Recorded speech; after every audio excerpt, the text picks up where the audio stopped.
Hey guys, good morning. So, ayusin natin ito guys. Ito yung poultry ko. Nung nag-alaga ako ng layer. Pero once lang tayo nag-alaga, hindi na natin nagamit ito. Yan. Magulo. Magulo siya. Ito yung cage natin. Pwede pa siya pero walang tayong ilagay dyan. So, ngayon ayusin natin siya guys para dito tayo mag-alaga ng pato. May mga paglulusutan lang kasi yung pato, kaya iayusin natin.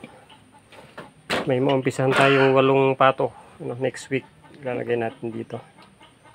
Since meron tayong pelletizer, makagawa tayo ng feeds nila.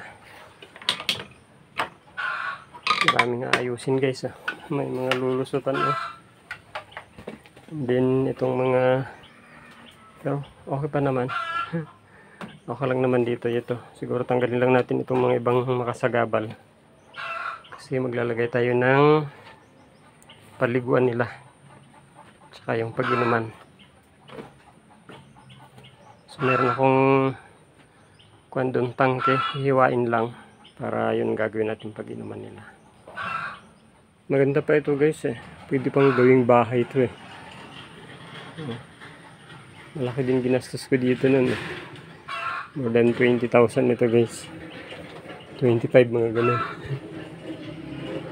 Malaking bahay din sana ito pagkuhan Balak ko kasi nun guys, dito din ako matutulog pag may mga anak na baboy. Pero yan, hindi na natin naayos. May kuryente din ito guys. And nung madami tayong manok, dito madami tayong paitlugan dito. Halos lahat dito meron nangingitlog. Pero sana may balik natin ulit yun. Okay guys, mag-ayos lang ako. Tatakpan lang natin yung mga may sira para hindi sila lalabas.